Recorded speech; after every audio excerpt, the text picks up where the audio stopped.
నమస్తే. సామాన్యుడి చేతిలో సామాజిక అస్త్రం నెంబర్ 1 న్యూస్కి స్వాగతం. నేను రవీంద్ర.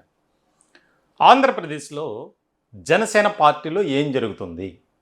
ఆ పార్టీలో ఉన్నటువంటి క్యాడర్ ఎందుకు నిర్లిప్తతతో ఉన్నారు? ఒక రకమైనటువంటి అసంతృప్తితో ఉన్నారు. ఇప్పుడు ప్రస్తుతం రాజకీయ వర్గాల్లో అలాగే జనసేన పార్టీలో జరుగుతున్నటువంటి ఒక చర్చ. 2024 ఎన్నికల్లో కూటమిని బలపరచడానికి అలాగే కూటమి విజయం సాధించడానికి ప్రధానమైనటువంటి పాత్ర పోషించినటువంటి వ్యక్తి పవన్ కళ్యాణ్. రాజకీయాల్లో అందరికీ తెలిసినటువంటి విషయం. అంటే 2024 ఎన్నికలకు ముందు ఎలాంటి పరిణామాలు చోటు చేసుకున్నాయో రాజకీయంగా, ఇలాంటి తరుణంలో ఆయన ఒక శక్తిగా వ్యవస్థగా మారి కూటమిని ఏకపరచడానికి, ఐక్యంగా ఎన్నికల ముందుకు రావటానికి ఇదంతా కూడా కీలకమైనటువంటి పాత్ర పోషించారు పవన్ కళ్యాణ్. ఇలాంటి తరుణంలో సొంత పార్టీలో ఒక రకమైనటువంటి నిరాశ అనేది ఎదురైంది, కనిపిస్తుంది. దానికి సంబంధించి అసంతృప్తి కూడా బాగుంది. ప్రధానమైనటువంటి కారణం ఏంటంటే, ఎవరైతే పార్టీలో కష్టపడి పనిచేస్తున్నటువంటి వారు ఉన్నారో వారికి తగినటువంటి గుర్తింపు లేదు. అధికారంలో ఉన్నాం, 2024 ఎన్నికల్లో 21 అసెంబ్లీ స్థానాల్లోనూ అలాగే 2 పార్లమెంటు స్థానాల్లో ఘన విజయం సాధించి 100% స్ట్రైక్ రేట్ సాధించినటువంటి పార్టీ జనసేన.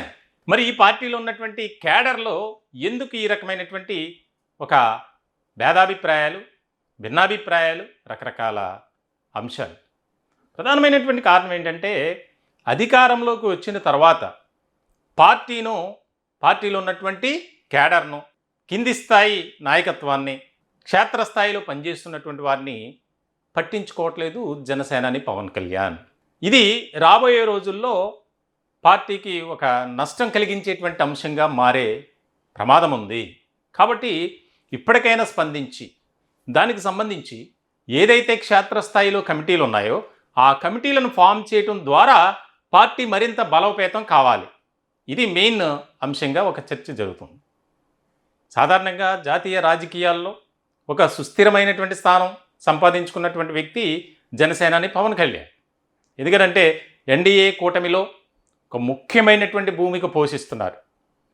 సాక్షాత్తు ప్రధాని నరేంద్ర మోదీ అభిమానించేటువంటి ఒక రాజకీయ నాయకుడిగా ఎదిగినటువంటి వ్యక్తి పవన్ కళ్యాణ్.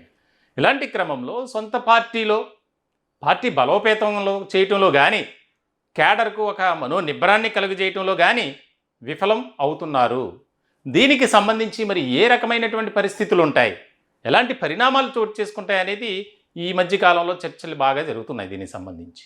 అయితే ఆయనకు ప్రభుత్వంలో కీలకమైనటువంటి రోల్ ప్లే చేస్తూనే డిప్యూటీ సీఎంగా అలాగే ఆయనకు అప్పగించినటువంటి ఏదైతే డిపార్ట్మెంట్స్ ఉన్నాయో వాటిని ఖచ్చితంగా పారదర్శకంగా విధులు నిర్వర్తించడానికి, ఆ శాఖల ద్వారా ఆయా ప్రాంతాలు, రాష్ట్రంలో ఉన్నటువంటి అన్ని ప్రాంతాలు దాదాపుగా అభివృద్ధి చేయటానికి ఆయన అనేక రకాల ప్రత్యేకమైనటువంటి ప్రణాళికలు సిద్ధం చేసుకుంటున్నారు.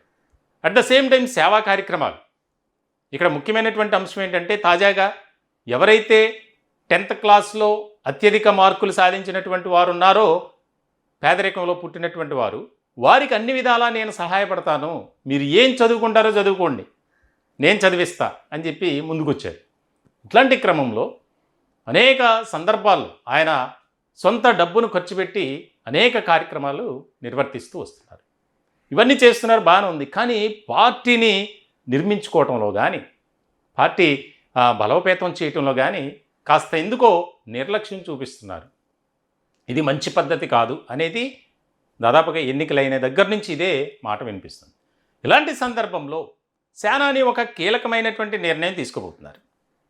త్వరలోనే దాదాపుగా 3 వారాల పాటు ఆయన సర్జరీ తర్వాత విశ్రాంతి తీసుకున్నారు. ఇప్పుడే మళ్ళీ బయటకు వచ్చారు. దీనికి సంబంధించి ఏదైతే క్షేత్రస్థాయిలో, అంటే గ్రామ స్థాయిలో, మండల స్థాయిలో, నియోజకవర్గ స్థాయిలో, జిల్లా స్థాయి, రాష్ట్ర స్థాయి, ఇట్లా కమిటీలను ఫామ్ చేసిన తర్వాత కీలకమైనటువంటి వారికి బాధ్యతలు అప్పగించాలి. ఎవరైతే గతంలో బాధ్యతలు అప్పగించినప్పటికీ సరైనటువంటి రీతిలో పనిచేయకుండా ఉన్నారో వారిని పక్కన పెట్టడం, దీనికి సంబంధించి కొత్త వారికి అవకాశాలు కల్పించాలి. దాదాపుగా ఈసారి అయితే యువత అలాగే మహిళలకు రాష్ట్ర వ్యాప్తంగా ఏర్పాటు చేయబోయేటువంటి కమిటీల్లో అత్యధికంగా ప్రాధాన్యత కల్పించేటువంటి నిర్ణయం తీసుకోబోతున్నారు అనేది ఒక చర్చ జరుగుతుంది పార్టీలు. దీనికి సంబంధించి అంటే రాబోయే రోజుల్లో రాష్ట్ర వ్యాప్తంగా ఉన్నటువంటి ఆయా పార్టీలతో కంపేర్ చేస్తే జనసేన ఒక బలమైనటువంటి రాజకీయ వ్యవస్థగా మారింది అనేది మనం నిరూపించుకోవాలి. దీనికి సంబంధించి తద్వారా జాతీయ స్థాయి రాజకీయాల్లో కూడా మనం చక్రం తిప్పాలి. ఇప్పటికే కేరళ అలాగే మహారాష్ట్ర కొన్ని రాష్ట్రాల్లో పార్టీని విస్తరింపజేశారు. దానికి సంబంధించి అక్కడ జాయినింగ్స్ జరిగాయి, అక్కడ యాక్టివిటీస్ స్టార్ట్ అయినాయి. సో ఇలాంటి సందర్భంలో దేశంలో అన్ని రాష్ట్రాల్లో జనసేనను విస్తరింపచేయాలి, తద్వారా అక్కడ కార్యకలాపాలు స్టార్ట్ చేయాలి. ఇది మెయిన్ మోటోగా పెట్టుకున్నారు. ఇలాంటి క్రమంలో ఆంధ్రప్రదేశ్కి సంబంధించి దాదాపుగా అధికారానికి దూరంగా ఉంది. 10 ఏళ్ల క్రితం పార్టీని స్థాపించినటువంటి పవన్ కళ్యాణ్ ఎక్కడా కూడా ఆయనకు విజయ అవకాశాలు తక్కువ. 2019 ఎన్నికల్లో 2 చోట్ల జనసేనని పవన్ కళ్యాణ్ పోటీ చేసినప్పటికీ ఆయన విజయం సాధించలే.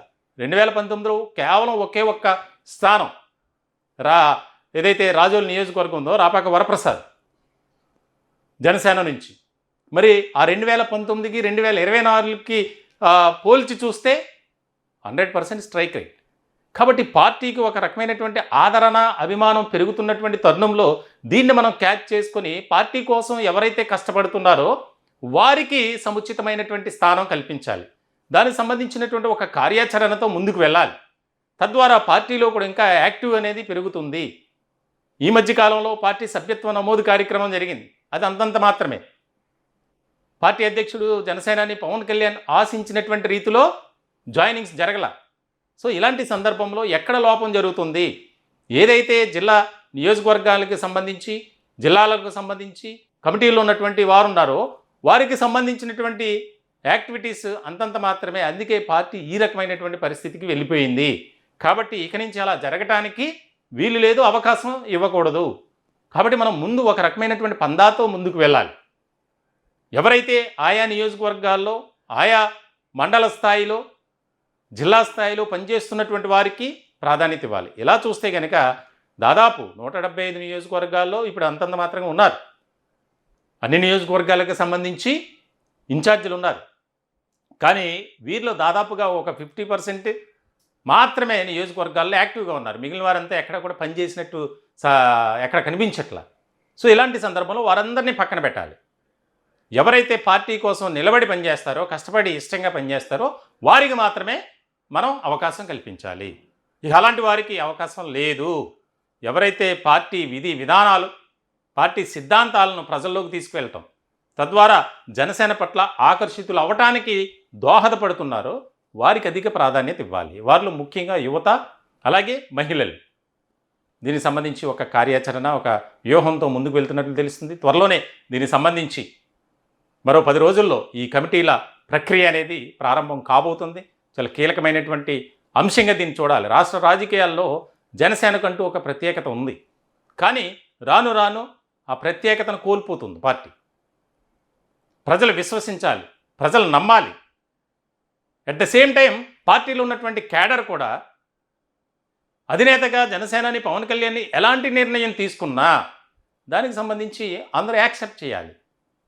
సో ఇలాంటి సందర్భంలో ఆయన కూడా ఒక వ్యూహంతో ఆయన ఇప్పుడు వెళ్తున్నటువంటి రూట్ను మార్చుకొని పార్టీ కోసం కష్టపడడానికి పార్టీ కోసం ఒక ప్రత్యేకమైనటువంటి ప్రణాళికను సిద్ధం చేయడానికి మరికొద్ది రోజుల్లోనే పవన్ కళ్యాణ్ ముందుకు రాబోతున్నారు అనేది మాత్రం వాస్తవం.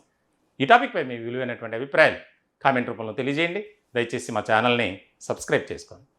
Thank you.